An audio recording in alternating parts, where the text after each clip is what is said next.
giveaway books, free gimmicks to try to get you to call when that sells you. If you want help with your retirement plan, you want help getting that set up, give us a call. We'd be glad to do that for you. 256-937-2010. Call us whenever you're ready. But then that's it. We're going to roll. Hope everybody has an awesome and blessed week. And remember to serve every person in every situation from a servant heart.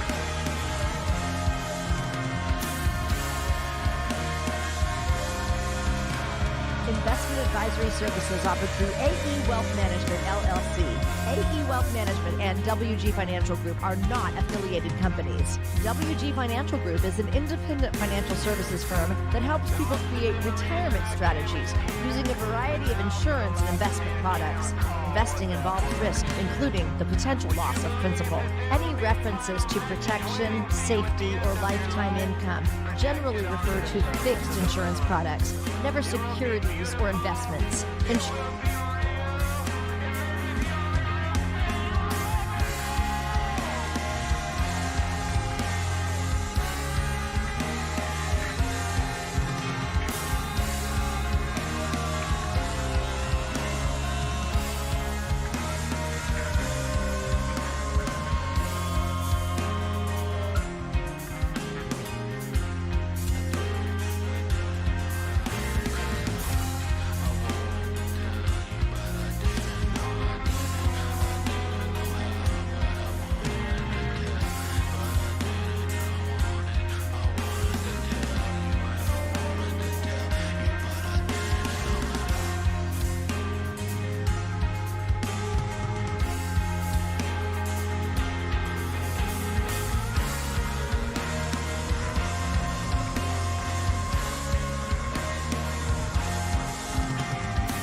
For 40 years, providing skilled legal representation for your workplace injury claims.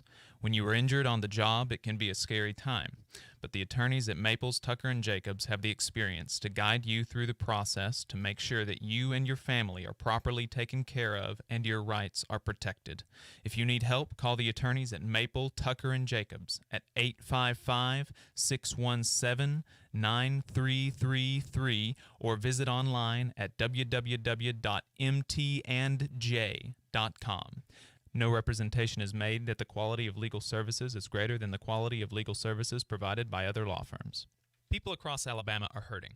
Elected leaders have bailed out corporations while sending only a one-time cash payment to working families despite record unemployment and a public health crisis.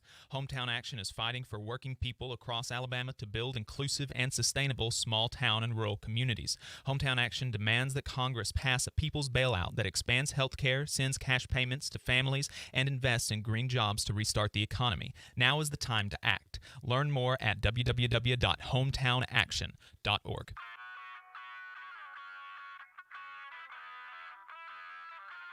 Hey, you listen to conservative talk radio all week. Why don't you try something different for a change? The Majority Report with Sam Cedar is a 5-time award-winning daily left-wing political talk show We go live every weekday at 11 a.m. Central Time on our YouTube channel. You can find it by searching for The Majority Report. We talk about the news, we take libertarian callers, we have debates, we interview guests on topics ranging from the post-Civil War Reconstruction era, child poverty, capitalism, the intellectual dark web, and more. And that's all just within the last month. If you want to hear what smart, progressive political talk that is occasionally amusing sounds like, then you need to tune in.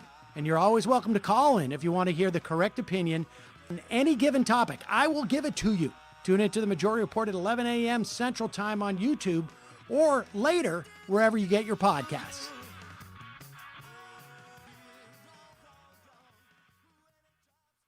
WVNN. Depend on it.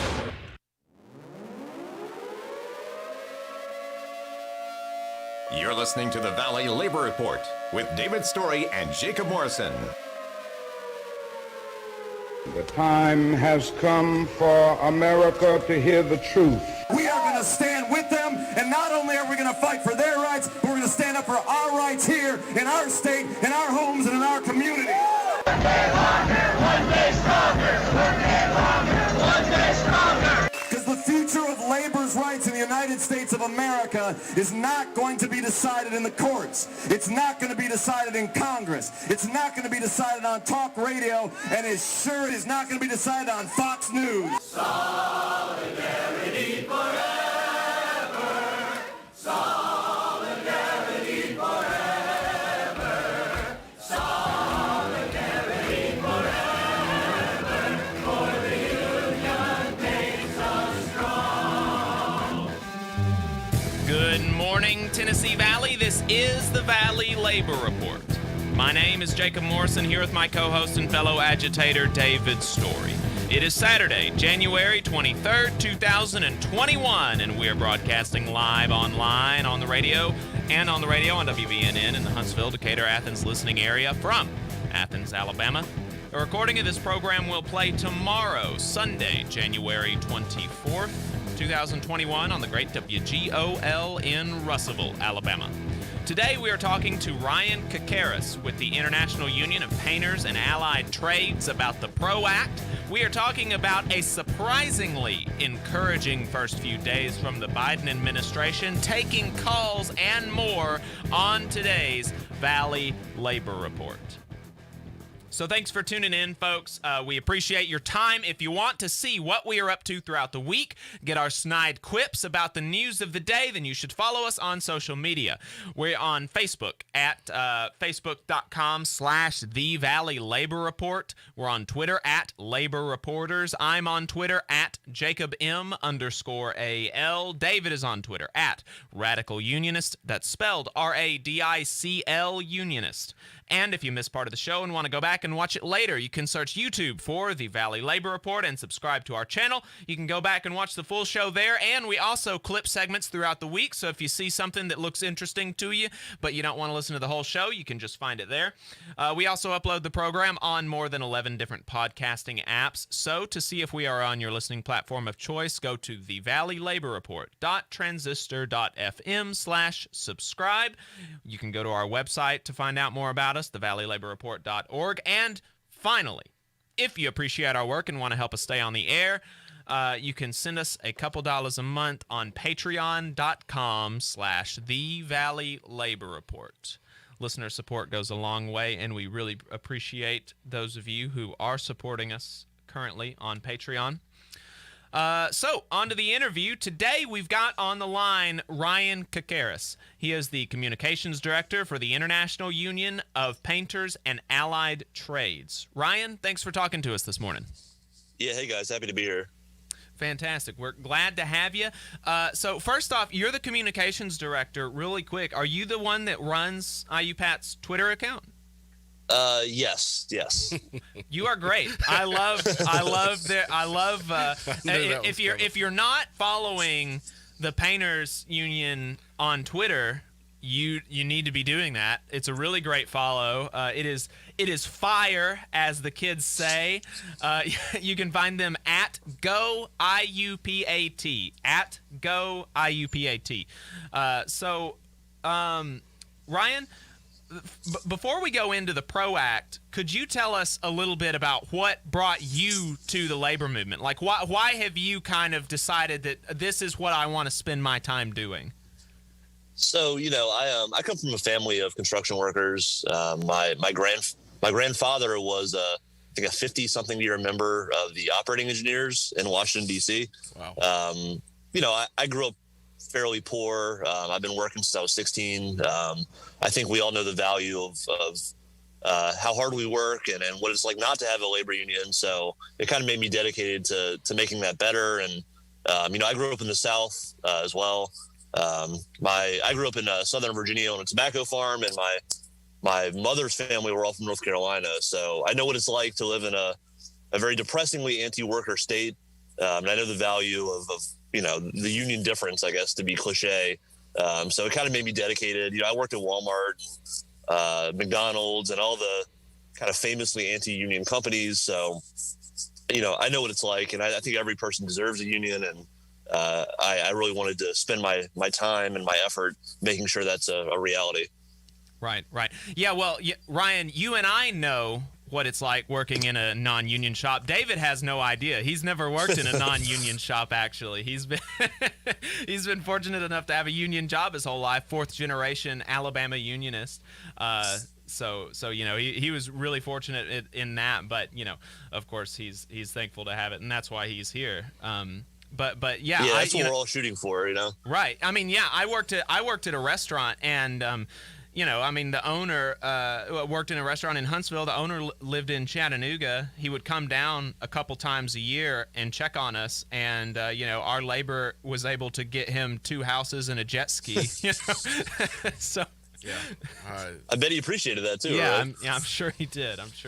Just didn't appreciate it enough to give you good pay and benefits. Right. Yeah, that's true. So, we're here to talk about the PRO Act. So, Ryan, tell us what is the PRO Act? So, I guess to put it in context, right, it's been over 100 years since we've had any sort of positive federal labor law reform in this country. Ever since 1935 with the passage of the NLRA, it's more or less been downhill for the average working person. After Taft-Hartley, we've had tons of Supreme Court decisions. It's been just kind of a death by 1,000 cuts for the average working person in this country. And really, to me, the way I like to think about it is the PRO Act is restoring a lot of the rights that the average working person had in the past that were taken away from us. Many of our grandparents and great-grandparents had, I think people don't even realize the difference here, the amount of rights that they had on the job that we don't have now. And so the PRO Act would restore a lot of those rights. Things like, being able to strike, being able to more or less exercise your free speech at work, and to choose where you want to work and how you want to work and under what conditions you want to work. The PRO Act would restore those things. And one of the things that really, Jacob and I both do a lot of organizing in the community and organizing around unions. And one of the things that really, when I started reading the PRO Act in depth was the card check ability, and for union organizers and really for workers that want to form a union, that streamlines and takes a lot of that redundancy out of organizing and getting a union in place. Can you talk a little bit about that? Yeah, so I know some people might be familiar with in 2008 when Obama was elected, there was a bill that was proposed called the Employee Free Choice Act. Obama campaigned on that bill. They swore up and down they would pass that bill. Yeah. Well, we found out pretty quickly into his first administration that they had no intention of fighting for that bill. Yeah. It kind of went out with a whimper a little bit. And I think part of what we wanted to do with this campaign was to, around the PRO Act, was to kind of learn from those mistakes. And, one of the reasons we started this campaign so early, which was, I think, a couple months ago now, was we wanted to get on the capacity, and we wanted to build the kind of grassroots and decentralized, nationwide movement to make sure that Biden will live up to his pledge to pass this bill.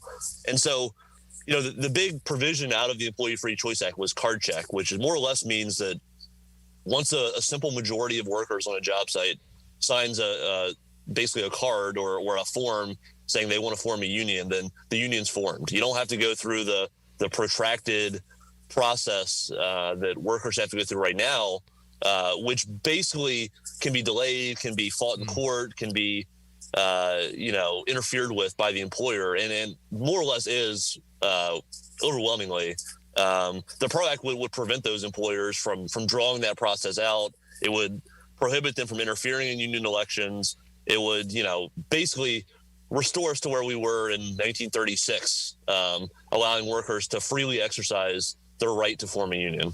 Yeah, and restore some democracy in the workplace, because what we're seeing right now with, for example, with RDWSU down in Bessemer with Amazon, they've already agreed on the bargaining unit, and and it's like, and now we talked about yesterday, or we've been following it extremely closely and put out a tweet yesterday that once again. I think January 21st, Amazon's lawyers came back in there trying to delay the election again to give them more time to hold captive audience meetings and try to find some people to terminate. So, it does away with a lot of this, this company thugism. We get termed union thugs constantly, but in a union election, the company is generally the thug. Right, absolutely. And a lot of folks, they really don't understand just how much we really, most people are revulsed by politicians trying to take a person's right to vote away. They would be revulsed by physical intimidation or economic pressure being put on a person. If a boss told a worker, if you vote for Joe Biden, I'm going to fire you, right? Everybody, would recognize that is terrible. But they don't know that happens all the time. If not those words, the message is communicated all the time in union elections, and it's drawn out, and there are these huge campaigns built around union busting, and the Trump's NLRB recently allowed for what amounts to card check for decertification. But we can't have card check to bring a union in, but we can have card check to get a union out. So that shows that, the bosses who controlled the Trump administration, they know that card check is an easier campaign to win for either side if you're doing that kind of campaign. So the bosses want to be able to have card check for a decertification campaign, but not to bring a union in. Yeah, exactly. I mean, I think that what you're seeing and what you both just laid out is that it has been basically official U.S. government policy for 70 years now that the employer's right to bust a union is more important than your right as working people to form a union. And we've seen that in a million different, laws and regulations and executive actions and Supreme Court decisions. And looking at Amazon as an example, almost everything you laid out would be illegal if the PRO Act were the law of the land today. Exactly. They do their usual tricks where they want to expand the bargaining unit to include as many people as possible, but only the people that they think are likely to vote against the union. Right. Or to exclude people that would want to vote for the union. That would be illegal. Captive audience meetings would be illegal. The hilariously bad anti-union consulting firm that I'm sure they're paying just millions and millions of dollars to would be heavily regulated under the PRO Act. They would have to more or less post a notice saying, hey, we're hiring people and we're spending this amount of money to persuade you not to join a union. Right. So all those things would be different under the PRO Act. And, it's not a perfect bill, but I think that it would make a world of difference to the average person and would really, balance out the playing field to say that your rights as a working person are every bit as important as Jeff Bezos' right to make, $1 million a second or however much he makes. Yep. Yeah. I mean, seriously, that's really important to hit home that, the people that are pushing for the PRO Act, the unions that are pushing for the PRO Act, they're just trying to bring more democracy, give you more of a voice on the job. And the people who are fighting against it, like Jeff Bezos, they hate you, right? I mean, that's just about all there is to it. We're going to have some more with Ryan Kekeris, Communications Director with the Painters Union, on the other side of the break about the PRO Act. Stay tuned. You're listening to the Valley Labor Report with David Story and Jacob Morrison. The attorneys at Maples, Tucker, and Jacobs have stood with the working people of Alabama for over 40 years, providing skilled legal representation for your workplace injury claims. When you are injured on the job, it can be a scary time, but the attorneys at Maples, Tucker, and Jacobs have the experience to guide you through the process to make sure that you and your family are properly taken care of and your rights are protected. If you need help, call the attorneys at Maple, Tucker, and Jacobs at 855-617-9333 or visit online at www.mtandj.com. No representation is made that the quality of legal services is greater than the quality of legal services provided by other law firms. All workers deserve fair wages, affordable health care, and a retirement plan that enables them to retire with dignity. All workers deserve to have a say about the terms and conditions of their employment, not just the bosses. With the Machinist Union's over 600,000 members having our back, Local Lodge 44 in Decatur, Alabama has been serving workers' interests for over 20 years. Our members have the best health insurance in the area with zero deductible plans. We set the bar for pay in the area with over $40 an hour rates, consistently averaging the highest non-college degree jobs in North Alabama with some of the best retirement plans in the industry. We can do the same for you. Together, we remain united, raising our voices to ensure justice on the job and service in the community. The Machinist Union is a true Southern union founded in Atlanta in 1888. We have been serving members' needs for 132 years. The longevity of our union proves our dedication and loyalty to the working class. The Machinist Union isn't just for machinists. We represent workers in government, healthcare, auto workers, aerospace workers, transportation workers, the defense industry, and woodworking. Our members even build the iconic Harley-Davidson motorcycles. If you're ready to get serious about better benefits and wages, if you want to have a voice in your workplace with over 600,000 members to back you up, call or email us today at 256-286-3704 or organize at IAMAW44.org. Here in Huntsville, federal employees are an invaluable part of the nation's defense, offering unmatched expertise in engineering and technology and as stewards of taxpayer dollars. What we ask for in return is to be treated with fairness, dignity, and respect. The American Federation of Government Employees, AFGE Local 1858, is a union of working people looking out for each other, making sure that we're treated right. To inquire about joining or to learn more, call 256-876-4880. Hey y'all, are you tired of hearing that the South is just a bunch of racist rednecks? Well, tune in to Dixieland of the Proletariat podcast. We talk about Southern working class history and current events through a leftist perspective. Join Nelson, Senior Telecommunications Director Tommy, Comrade Kate, former pig farmer Tyler, and Brother William, wherever you stream your podcast. And good Lord willing and the creek don't rise, we'll see y'all next time. It's Dixieland of the Proletariat, y'all. WVNN. Try to act it up. You call the principal J-Rig, act it up. You call the fuzz, try to act it up. You call the principal J-Rig, act it up. You call the fire. All right, folks, welcome back to the Valley Labor Report. My name is Jacob Morrison, here with my co-host David Story. That was Lee Baines and the Glory Fires playing us in. I'm rocking one of their shirts right now. You can see well, you can't see, but in little writing it says, "Done playing dead," and I think that's a good theme for today's episode, talking about the PRO Act and you know, how the labor movement is really, we are really focused on getting this passed. And you know, Hamilton Nolan, he's a writer and labor reporter for In These Times. He had a really good piece about how unions spend so much money on getting Democrats elected because they don't openly try to kill us as much as the Republicans do, and how, you know, if we can't pass the PRO Act, like, we've really got to assess, was it worth spending hundreds of millions of dollars, not in dues money. I want to make that clear for the audience, you know, because people are told a lot of times that union dues are spent on political campaigns, and that is a lie. That's not true. But union members do voluntarily contribute to PACs, political action committees, that the union runs, and that we do spend on political campaigns. And so, you've seen the turnout in Georgia for right. the Senate. We think that's so important. Mm-hmm.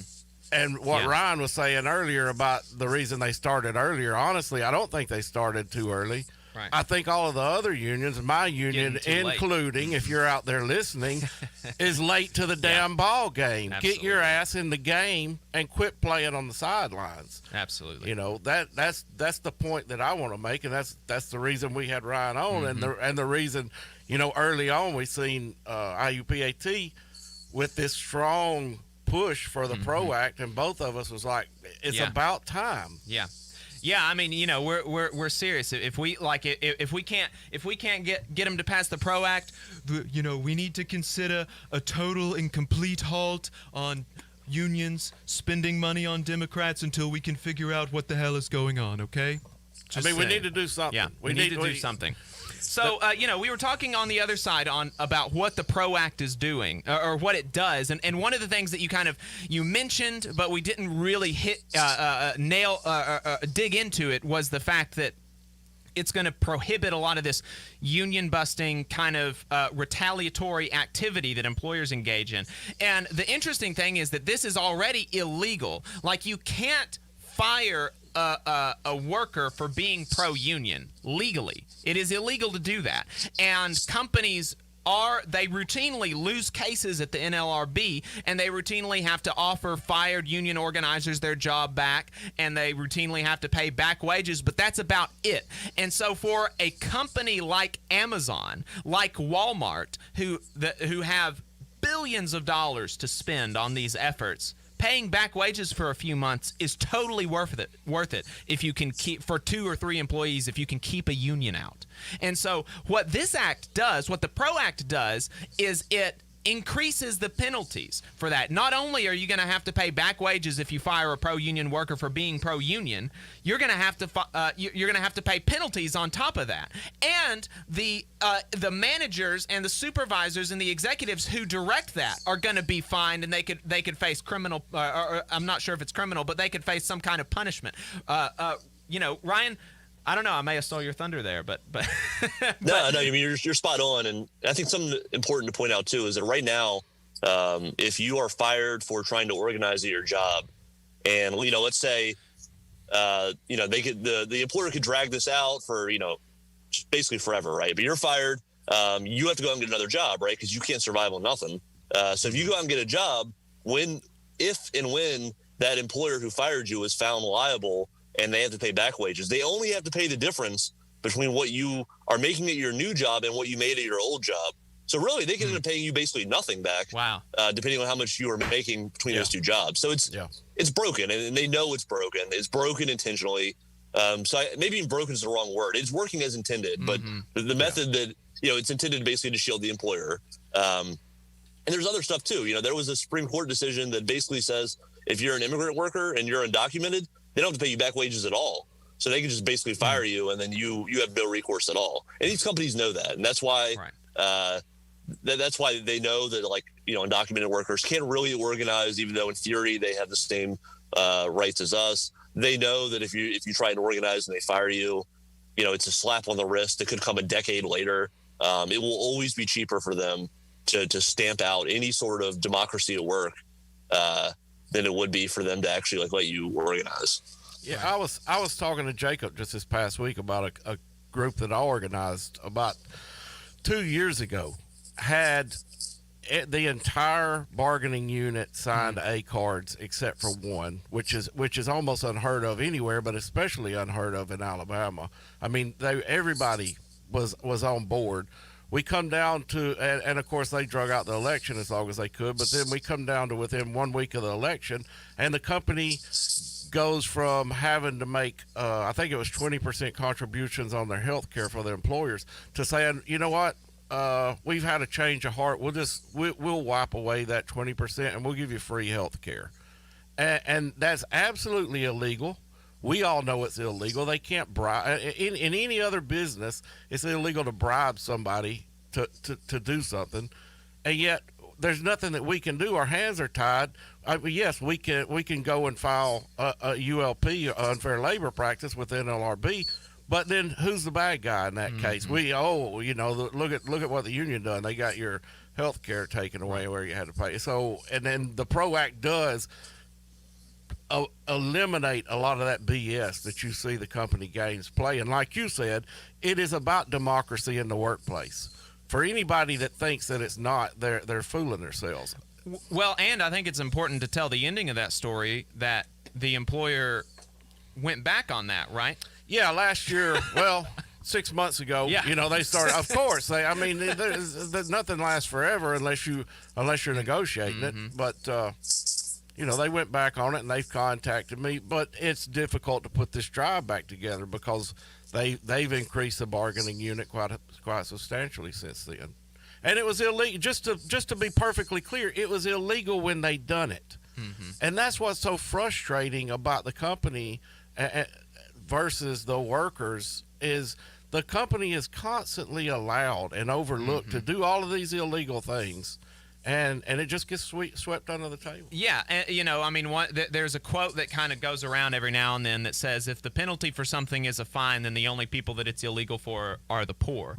And, I think that's apropos here in these situations, because the penalties are often not even fines, and when they're fines, they're very little fines, and they're not actually directly on the person doing the thing. It's on the company, and it comes out of the budget, and it's like it's worth it to keep a union out, and so they break the law on purpose. I mean, there was a timeline that I saw that was written by union attorneys during a union busting campaign. I think it was Secrets of a Union Buster that it was in this book or something, and there was a timeline of a union election. It said, don't break the law here, break the law here.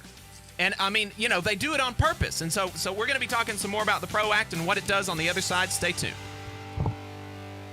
Huntsville's #1 news, talk, and weather station. WVNN Athens. WVNN FM Trinity. A Cumulus station. It's 10 o'clock. From ABC News, I'm Brian Clark. As the vaccination push continues, governors say they need more doses. New York Governor Andrew Cuomo at a pop-up vaccination site this morning said, "This is a fight. And when you tire before the enemy tires, you know what happens? The enemy wins." The Biden administration has set a goal of 100 million vaccine doses administered in its first 100 days. Is that target ambitious enough? White House Deputy Press Secretary Karine Jean-Pierre tells ABC's Good Morning America, President Biden has taken COVID very seriously and understands that we cannot waste any more time. And as a government, we need to act now. Friday, the president called on Congress to act to help Americans financially, says ABC's Andrew Dimbert. Biden is calling for another sweeping economic stimulus package in the range of $2 trillion. It would include another round of direct stimulus payments to most Americans, this time to the tune of $1,400. $600, which was already passed, is simply not enough. He's also calling for extended unemployment benefits, more money for small businesses, and $160 billion for vaccine distribution and testing. Senate approved retired General Lloyd Austin as Secretary of Defense Friday. He'll begin former President Trump's second impeachment trial February 9th.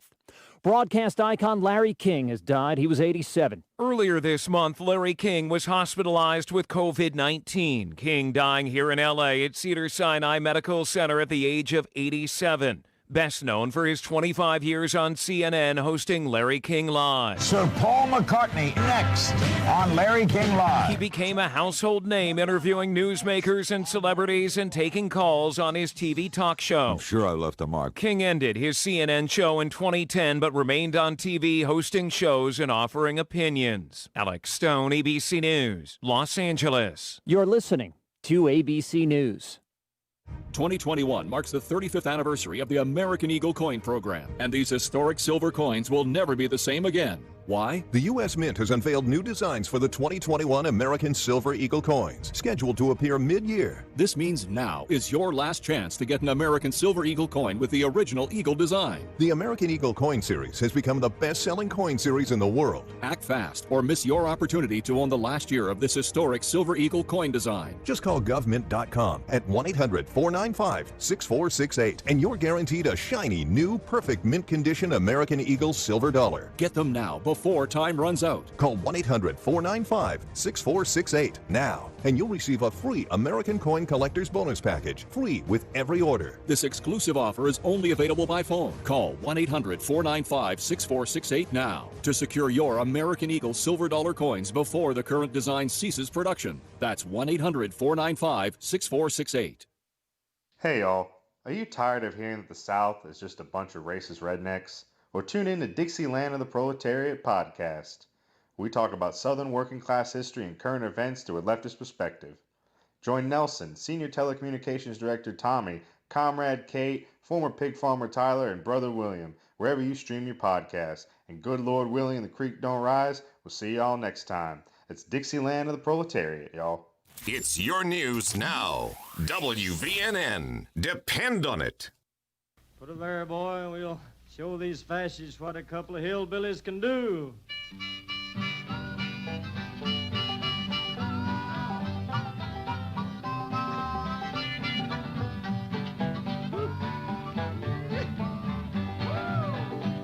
Well, I'm going to tell you, fascists, you may be surprised. People in this world are getting organized. You're bound to lose, you fascists. All right, folks, welcome back to the Valley Labor Report. My name is Jacob Morrison, here with my co-host David Story. On the line, we have Ryan Kekeris, the Communications Director for the International Union of Painters and Allied Trades. We are talking about the PRO Act. We're just kind of going down the list of some of the big things that the PRO Act does.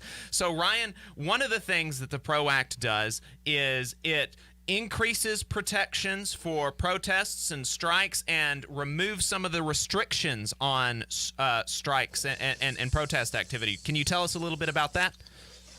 Yeah, so, when the National Labor Relations Act was passed in 1935, it guaranteed your right to strike for certain things. Among those were things like solidarity strikes, secondary boycotts, basically a range of economic tools that workers could use to basically enforce their demands.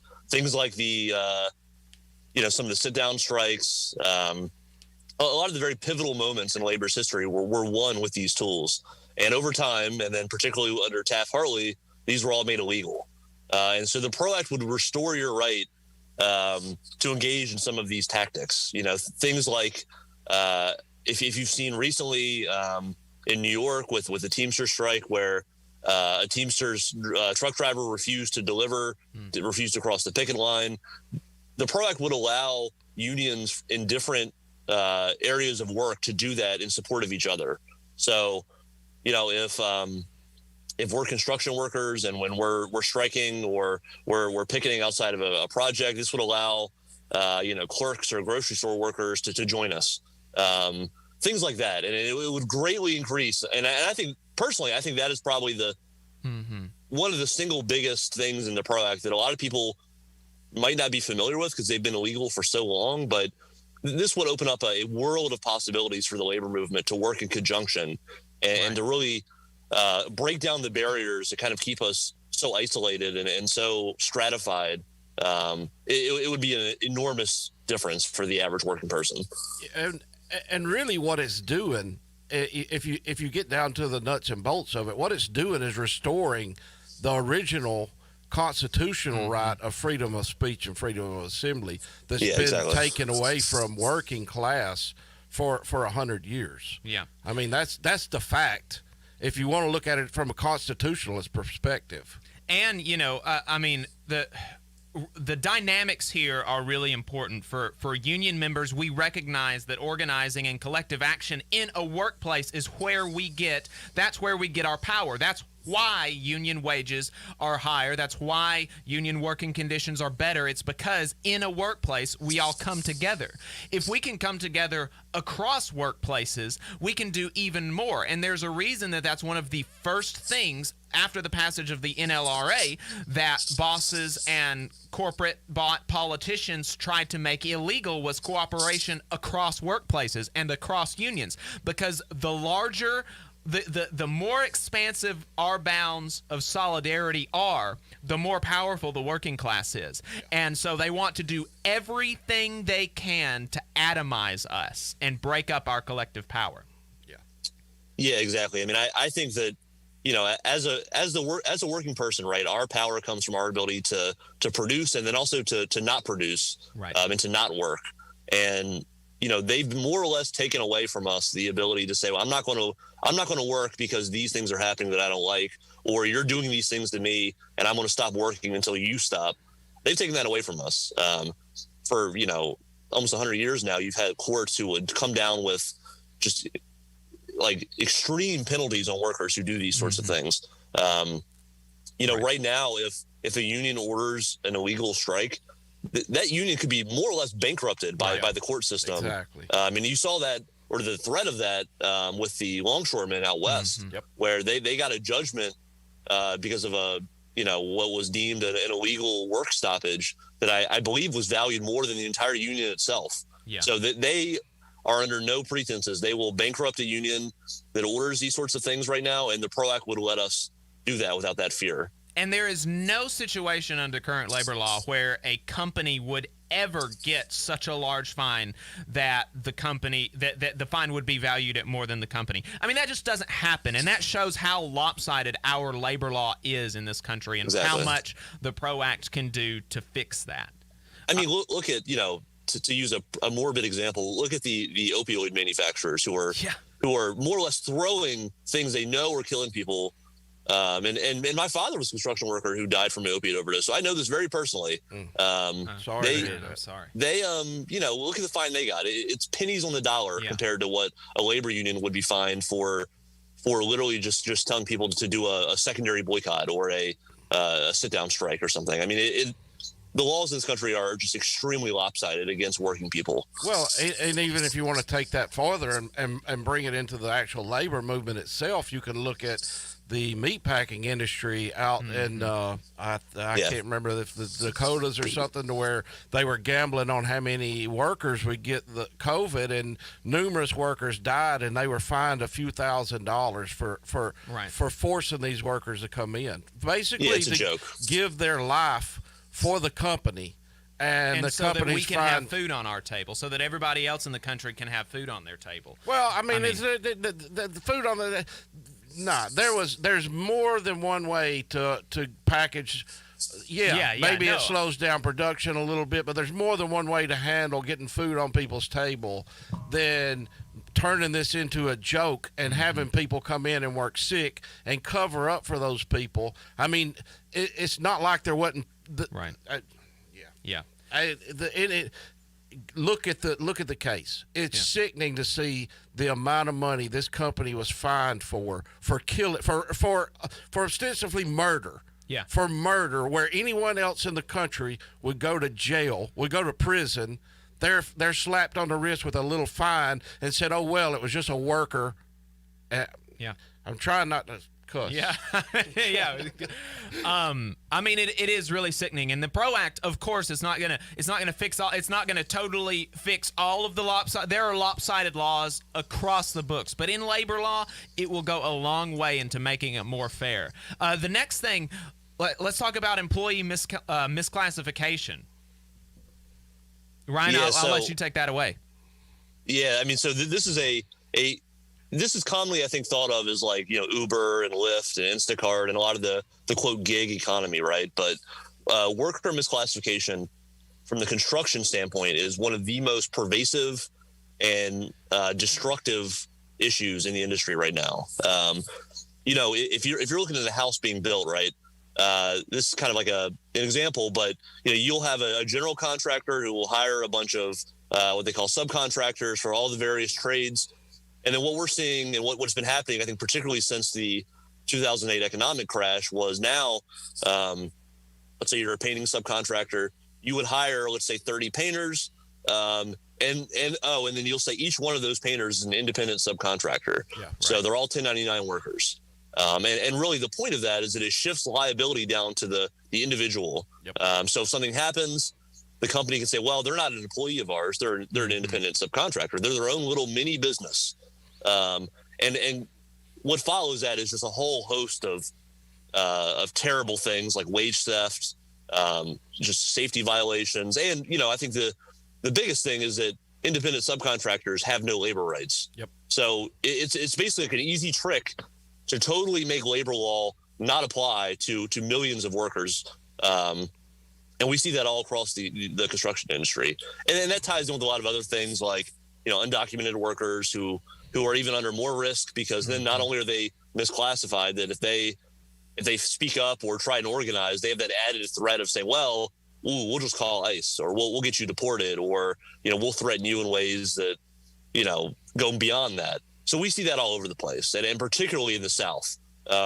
You see a strong correlation between lower union density and higher cases of this worker misclassification. So the PRO Act would basically greatly increase the threshold that would be required to be a, quote, independent subcontractor. And it would more or less end worker misclassification in the construction industry, as well as in the gig economy. So you're all those Uber and Lyft drivers. And we saw kind of a preview of this fight in California with first AB 5, then Proposition 22. And more or less the PRO Act would have taken AB 5 and would have made it a national law, to where these companies can't just say, oh, every person who works for me is not actually an employee of mine, even though they clearly are. They're all these little mini micro businesses that we call subcontractors or 1099 workers. Yeah, and man, we talked about that a few months ago after that legislation was passed in California, and for all of the industrial unionists out there, which I'm a part of, that says, well, that's just affecting this small portion of work group, and now it's spreading into the construction industry and the trades industry. Make no mistake that is the game plan, and it's always the game plan. That the companies don't think about this short term. They get a small foothold in one specific area, and it starts branching out. And that exact same thing can happen, and does happen, in an industrial union as well. With a good example is IT workers, the workers down in Disney World. They're full-time employees. They're told to train their new what do you call it? Replacements. Yeah, replacements. Yeah. The independent contractors. And that's the game.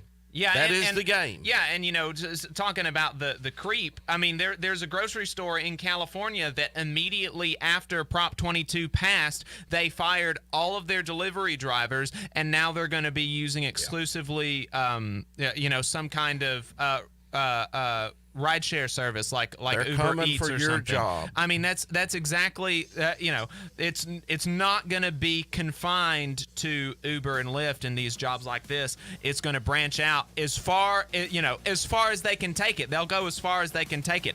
We're going to have Ryan on for one more segment. We're going to talk about what the PRO Act does with right-to-work laws, and then we want to talk about why the PRO Act is something that's important specifically for non-union workers. We want to make sure that it's clear that it doesn't just help union workers. It's going to primarily, in fact, help non-union workers, so stay tuned. You're listening to the Valley Labor Report with David Story and Jacob Morrison. The attorneys at Maples, Tucker, and Jacobs have stood with the working people of Alabama for over 40 years, providing skilled legal representation for your workplace injury claims. When you are injured on the job, it can be a scary time, but the attorneys at Maples, Tucker, and Jacobs have the experience to guide you through the process to make sure that you and your family are properly taken care of and your rights are protected. If you need help, call the attorneys at Maple, Tucker, and Jacobs at 855-617-9333 or visit online at www.mtandj.com. No representation is made that the quality of legal services is greater than the quality of legal services provided by other law firms. The Valley Labor Report is also supported by listeners like you. If you value the work that we are doing, injecting a different perspective into talk radio, and you have the means, consider signing up for a monthly donation on patreon.com/The Valley Labor Report. Again, that's patreon.com/The Valley Labor Report to support our work and keep us on the air. If you're looking for contractors with lower than average EMR and TRIR, if you need to supplement a workforce at any level for any amount of time, if you need iron workers that come trained and certified at no extra cost, or if you need workers from superintendent down to general laborer and you're looking to start work on a project, or you're unhappy with your current contractor situation, you need to call my friend Jeb Miles with the Iron Workers Local 477. They only work with the best in the business, vetted contractors, and can do all kinds of jobs from roofing to steel and bridge erection, from welding to heavy rigging, from structural repairs to machinery alignment, and much more. They supply manpower on 4 of the 5 largest projects in North Alabama, so you know they're legit. If you need good quality, safe, efficient, diligent, and knowledgeable workers on your job, then you need the Iron Workers Local 477. Call Jeb Miles at 256-383-3334. That's 256-383-3334, or via email at local477@bellsouth.net, and make sure you tell them that you heard about them on the Valley Labor Report. The talk station in Alabama, WVNN. Depend on it.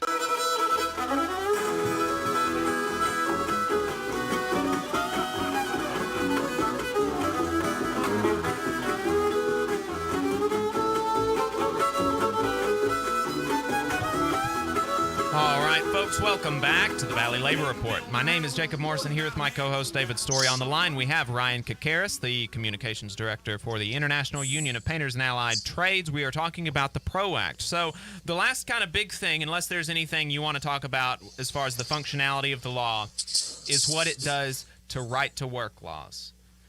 Yeah, so, I mean, right now you're looking at, I think, a slight majority of all the states in the country have passed the right-to-work law.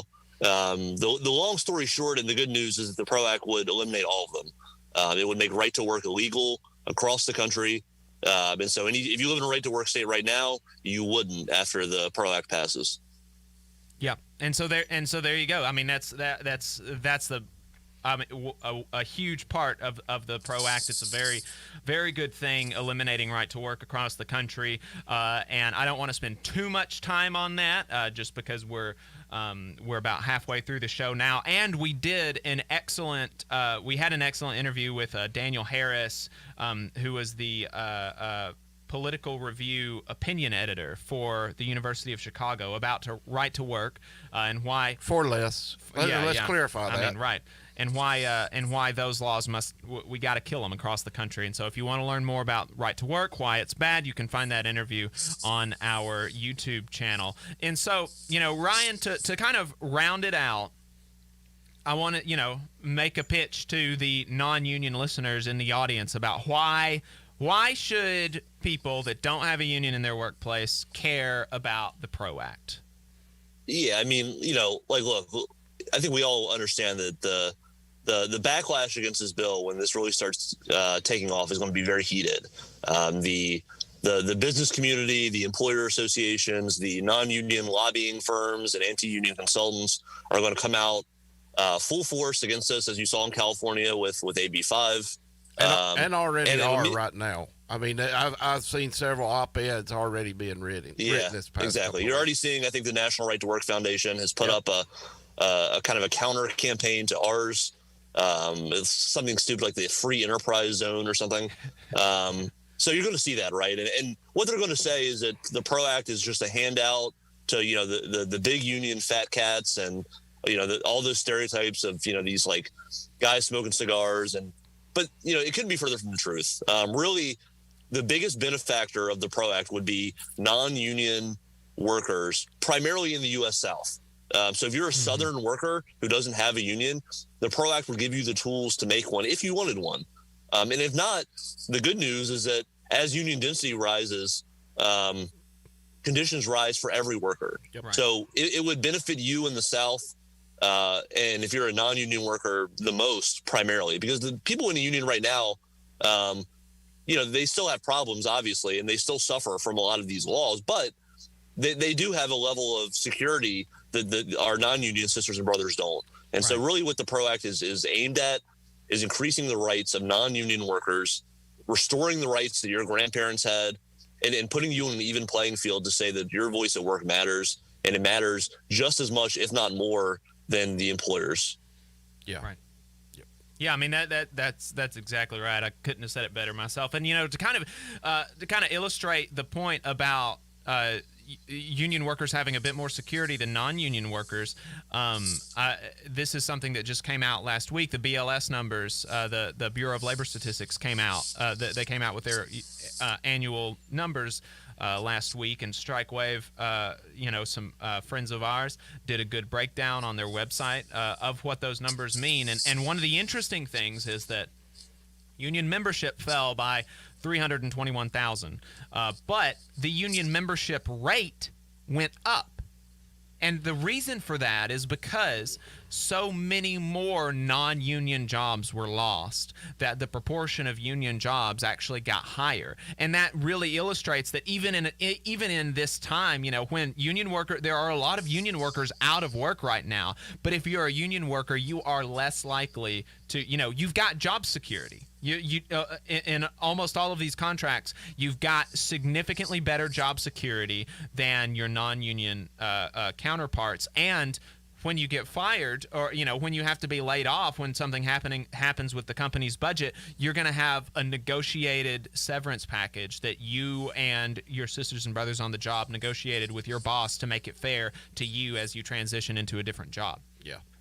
Yeah, and sorry, go ahead. Yeah, Rob. I mean that's kind of a dire example, and the fact that we're all hurting really badly, but the ability to form a union, it does give you a little bit of a added layer of security, and really what it does is it says your voice at work matters, and the things that you prioritize, you have a vehicle with which to negotiate on behalf of them.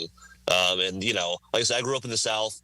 Almost everyone I know down there, back in Virginia, North Carolina, they don't have a union, and they have no recourse and no say at all. They are totally at the mercy of, acts of God and their employer. And it's very unfortunate. And the PRO Act would, I think, give them that voice back. Yeah. Yeah, and before we let you go, Ryan, a personal favor from us, because we've got IUPAT local here, I think in Sheffield or Muscle Shoals, somewhere in the Tri-Cities area, which is about 30 miles, 40 miles from us. But I don't know if you've got some brothers down here, because the entire reason we put this show together was to organize the South. But that we both recognize the power that it brings to the working class. And we've got, the iron workers signed on, the machinist union. We got a lot of different unions that work with us, and we try to provide, information to workers, and that's one segment of the industry in the South, probably the least represented, is the construction industry. We've got the iron workers, we've got IBEW, steam fitters and pipe fitters, but general construction workers are not represented. I would say less than there's a lot of room 5%. for growth. Yeah, no kidding. So we would like to get them engaged, and maybe they are, and we just don't know it. But I know there's a local over there, because I work with a brother at my plant that come from there. They're a vocal a minority in the area, and we want to push their voice as well, because it's apparent that your international is fire right now. They know what we're doing.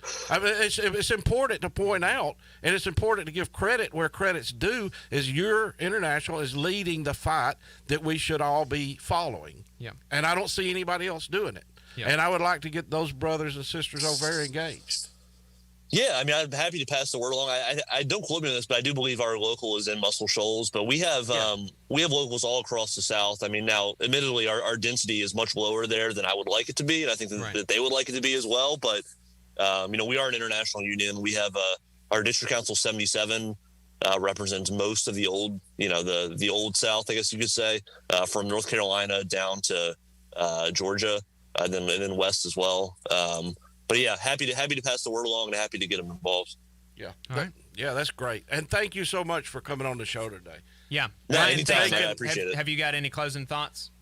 Yeah, I mean, my only request to my sisters and brothers in the South, and I would say, on a personal note, organizing the South is kind of like my, that is my primary goal in my career and in my activism. So I'm happy to do the show. My only request would be, if you want to get involved in this fight, go to passtheproact.org.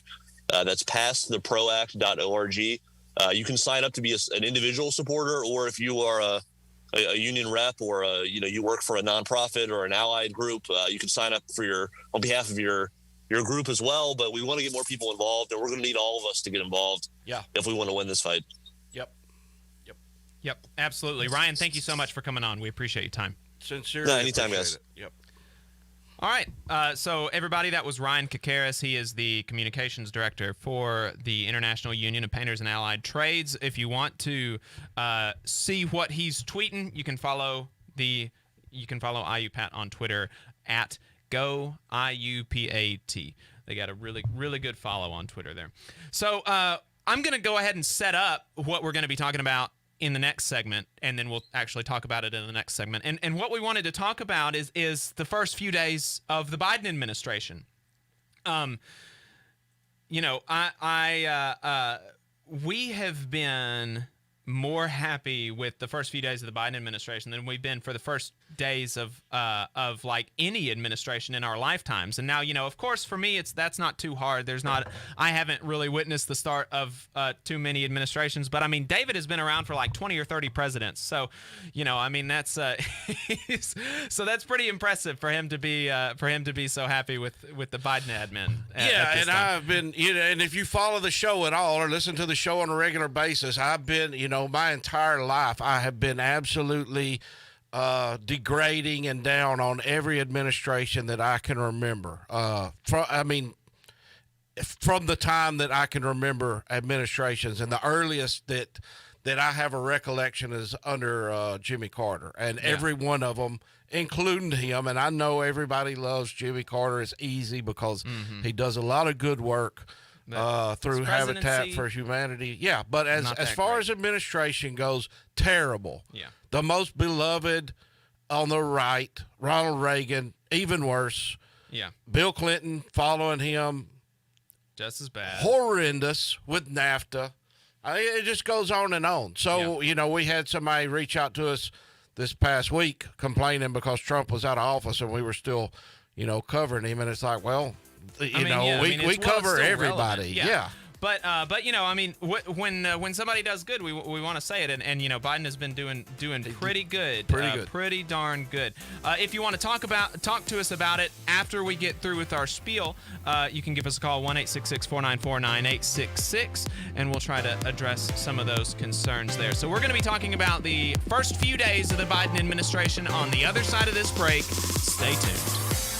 You're listening to the Valley Labor Report with David Story and Jacob Morrison. This is News Talk 770 AM, 92.5 FM, WVNN.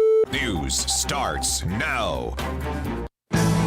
Amusement parks in California are turning into mega vaccination sites as each state is trying to get more people vaccinated for COVID-19. ABC's Adrian Bankert has the latest from New York. New York's Mayor Bill de Blasio saying they need more vaccines and they need them now. In Florida, it's now mandatory to show proof of residency in order to get your first shot of the vaccines after people allegedly were crossing state lines into Florida and into Georgia to try to get one.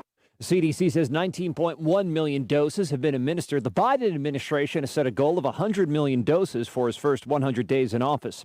President Friday called on Congress to take action on economic relief. His proposal before he took office was a $1.9 trillion package, includes direct payments of $1,400 to most Americans. Broadcasting icon Larry King has died at 87. He was best known for his 25-year run hosting Larry King Live on CNN. Brian Clark, ABC News. The attorneys at Maples, Tucker, and Jacobs have stood with the working people of Alabama for over 40 years, providing skilled legal representation for your workplace injury claims. When you are injured on the job, it can be a scary time. But the attorneys at Maples, Tucker & Jacobs have the experience to guide you through the process to make sure that you and your family are properly taken care of and your rights are protected. If you need help, call the attorneys at Maple, Tucker & Jacobs at 855-617-9333 or visit online at www.mtandj.com. No representation is made that the quality of legal services is greater than the quality of legal services provided by other law firms. People across Alabama are hurting.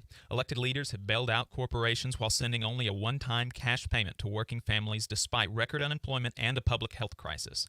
Hometown Action is fighting for working people across Alabama to build inclusive and sustainable small town and rural communities.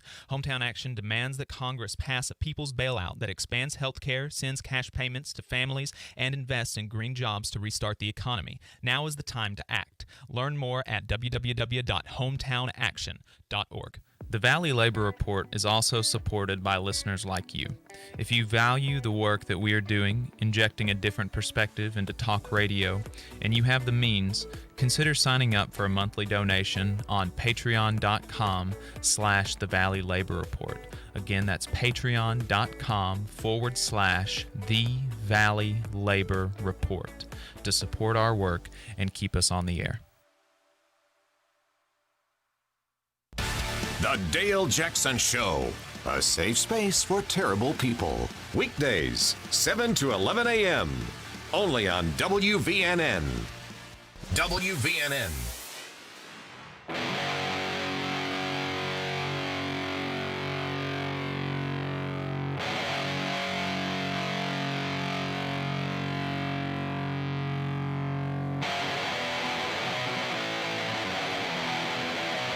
Let's go! All right, folks, welcome back to the Valley Labor Report. My name is Jacob Morrison, here with my co-host David Story. We are talking about the first few days of the Biden administration, and I said that, it's been really good. It's not all been good, and so we want to talk about those things too, and so we're going to front load the bad stuff, okay? Bad thing number one, his administration is apparently going to recognize Juan Guaido as the leader of Venezuela. That's so much for democracy. Yeah, that's crazy. That's absurd. I mean, whatever you think about Maduro, he's obviously got, there's, bad things there. But you can't just decide that, I'm going to I am going to choose the leader of some random country like that. You can't do that. That's not. And so, I'm really hoping that we don't see this administration take a turn towards regime change and enormous sanctions. They've always done that. Yeah. That ain't going to change. Hopefully we'll have enough pushback in Congress that we're not able to that he's not going to. Well, you have. Anyway. Boy, I'll tell you what. I know. Well, God hey, Almighty, look. You're yeah.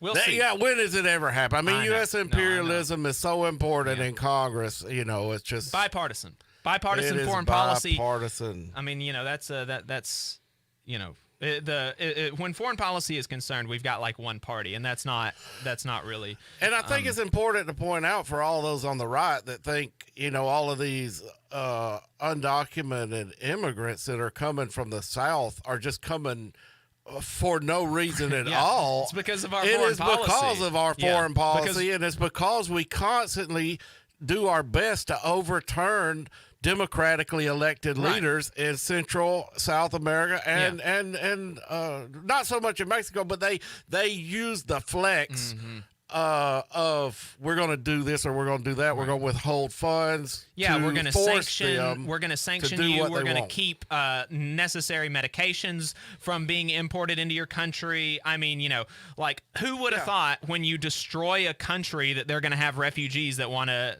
come to your country? Go figure. I mean, go figure. Okay. The next thing, and this is something that, again, here we've got one party when it comes to the foreign policy apparatus.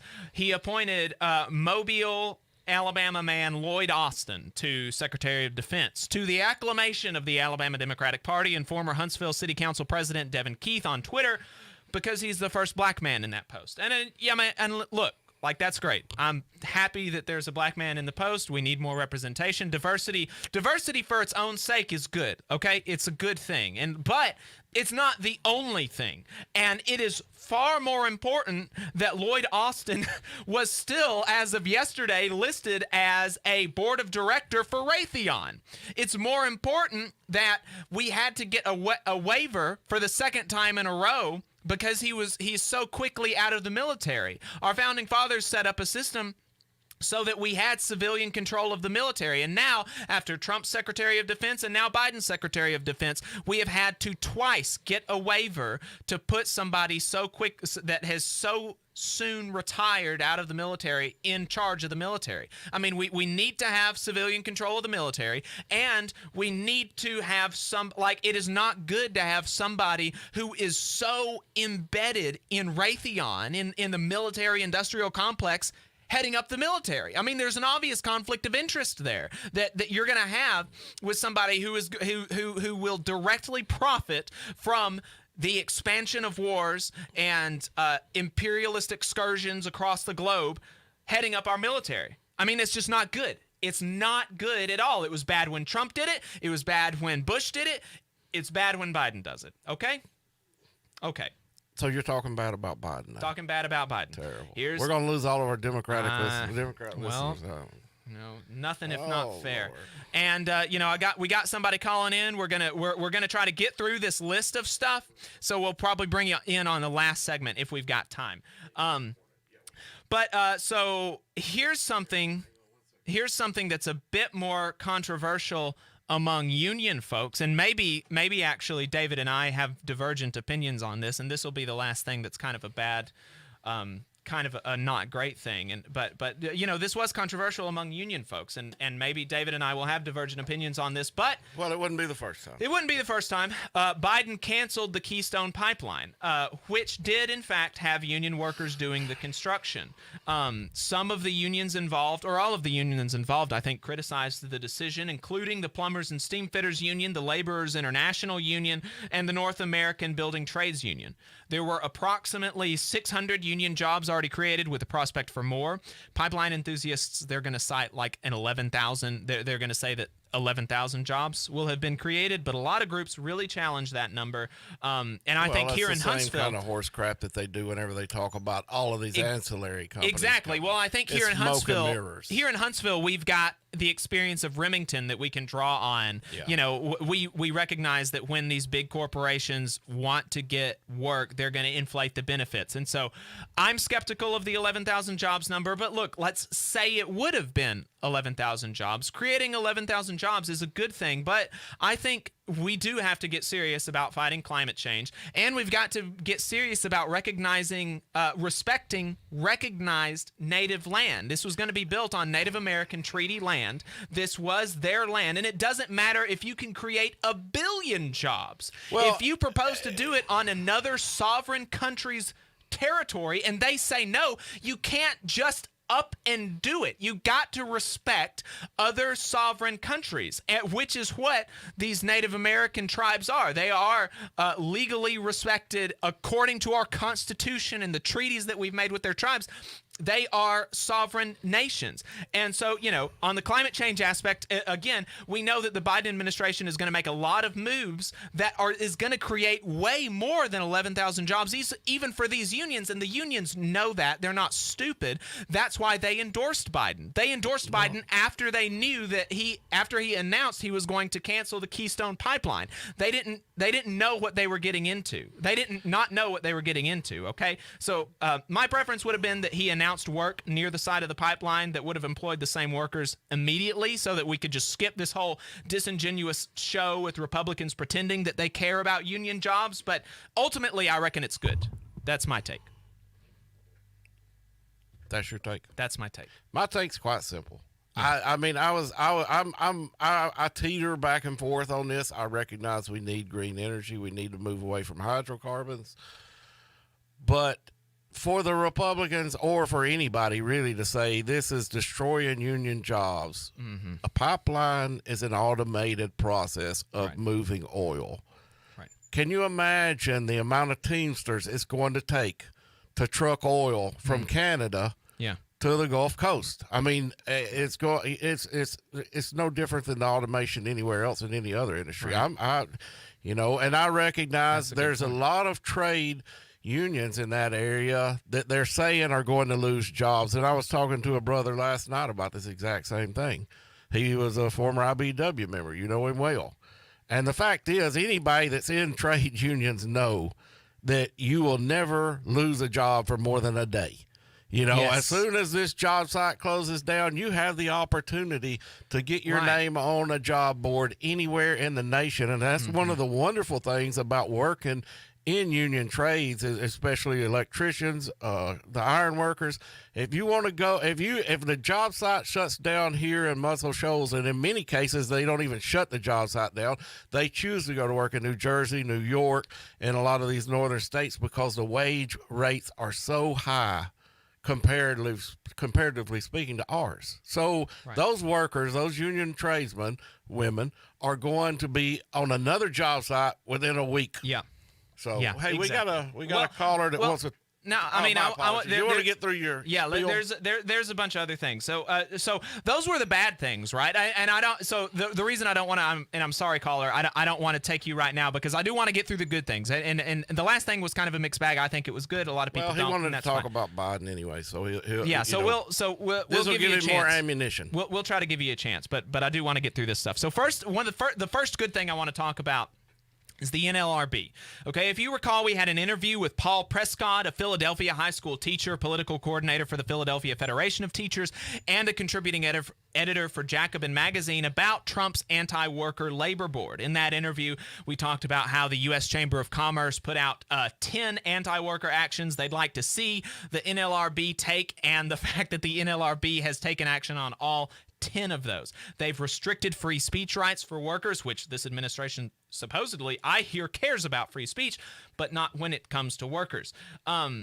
They allowed for expedited union decertification campaigns where no such thing exists for union certification campaigns. We talked about that with Ryan just a second ago, and so much more, just completely disregarding principle and precedent in favor of corporate priorities. All you need to know about the outgoing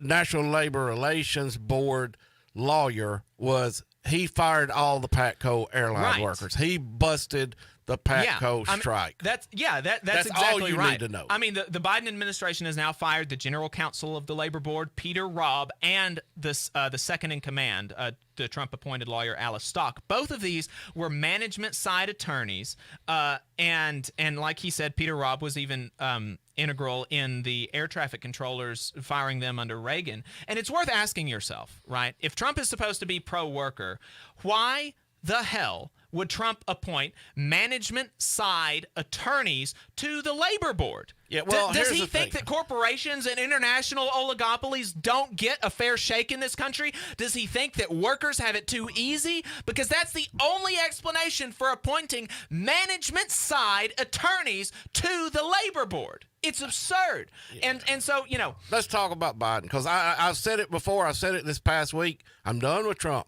I don't want to hear anybody talking about Trump no more. He's gone. Let's move on. Well, I mean, it's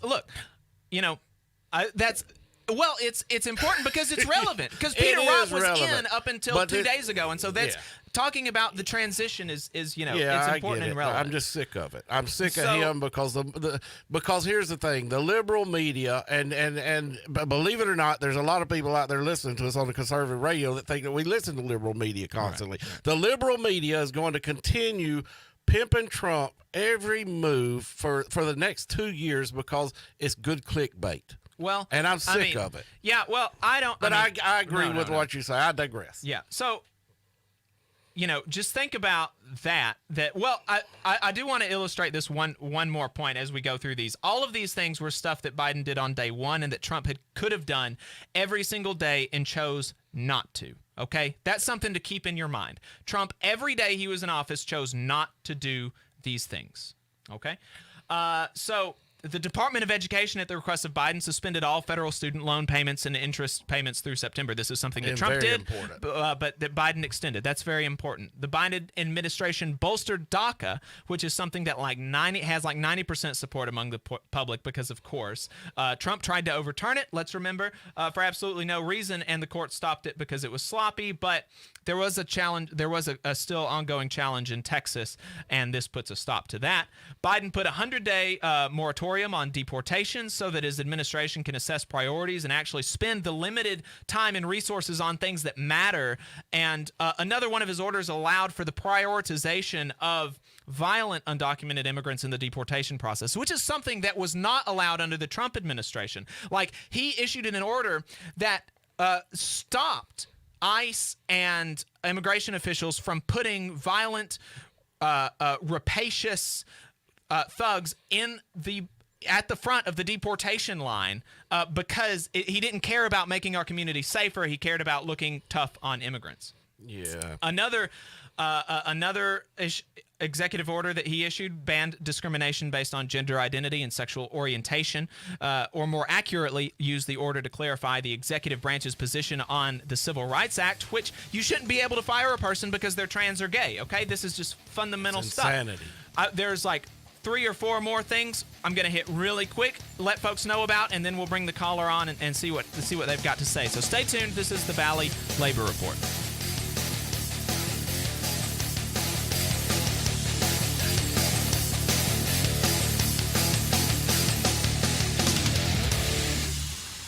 You're listening to the Valley Labor Report with David Story and Jacob Morrison. The Valley Labor Report is also supported by listeners like you. If you value the work that we are doing, injecting a different perspective into talk radio, and you have the means, consider signing up for a monthly donation on patreon.com/The Valley Labor Report. Again, that's patreon.com/The Valley Labor Report to support our work and keep us on the air. People across Alabama are hurting. Elected leaders have bailed out corporations while sending only a one-time cash payment to working families despite record unemployment and a public health crisis. Hometown Action is fighting for working people across Alabama to build inclusive and sustainable small town and rural communities. Hometown Action demands that Congress pass a people's bailout that expands health care, sends cash payments to families, and invests in green jobs to restart the economy. Now is the time to act. Learn more at www.hometownaction.org. The American Federation of Government Employees, AFGE Local 1858, believes all workers are entitled to fairness, dignity, and respect. AFGE also knows that the best way to guarantee proper treatment is for workers to stand together, united, looking out for each other. In AFGE, we fight for workers every day to ensure a workplace that is safe and free from harassment. If you're a federal employee and want to be a part of this union, to protect yourself and your fellow workers, call 256-876-4880. The attorneys at Maples, Tucker & Jacobs have stood with the working people of Alabama for over 40 years, providing skilled legal representation for your workplace injury claims. When you are injured on the job, it can be a scary time, but the attorneys at Maples, Tucker & Jacobs have the experience to guide you through the process to make sure that you and your family are properly taken care of and your rights are protected.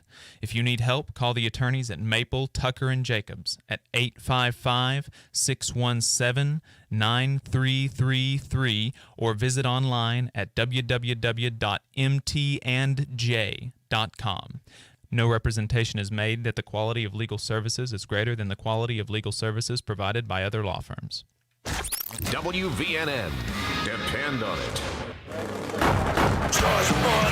right, folks, welcome back to the Valley Labor Report. My name is Jacob Morrison, here with my co-host David Story. Mike, if you want to call us back, 1-866-494-9866 is the number. Going to get through these things really quick, and then we'll try to get you on the line if you've got something you want to say. But so another executive order that Biden issued directed OSHA to review and update its policies and enforcement procedures regarding the pandemic, which is long overdue. You'll recall that we talked a few months ago about the lackluster performance of OSHA. There were tens of thousands of reported violations, and only hundreds of them were were investigated, and ultimately, when we talked about it, only 12 fines were issued, which is insane. So this, with this new executive order, it signals a more proactive federal government determined to actually protect the health and safety of American workers, which is important.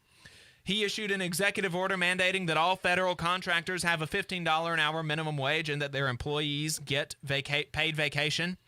Fantastic. Why would we be giving government contracts to people that don't pay their workers enough? It happens constantly. That's it terrible. Happens constantly. So wage theft runs rampant in government contracts. So this is something that he's looking to address. He issued another executive order clarifying that workers have a right to refuse unsafe work and that this does not disqualify them from unemployment, which is a huge change from the last administration. Really, really excited to see this. This is going to give workers a lot more leverage when they're thinking about, okay, do I want to go back to work yet?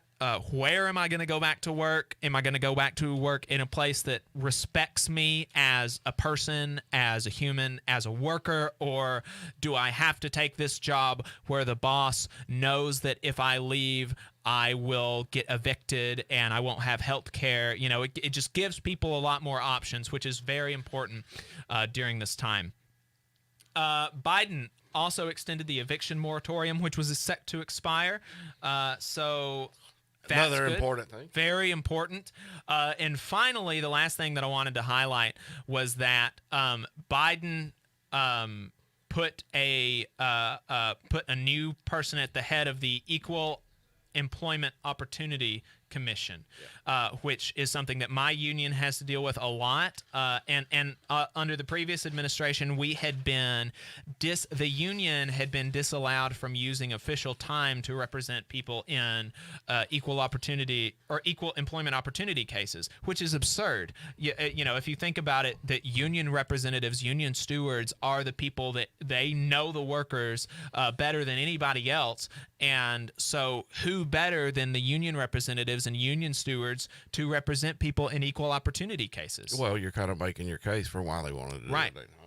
And so amazing. Yeah. So they don't want worker representation. Yeah. So there's going to be a reversal of the previous administration's stance there. And, you know, I mean, that's like, this is all huge. And I mean, this is all like really big stuff that is good for workers taking place in just the first few days.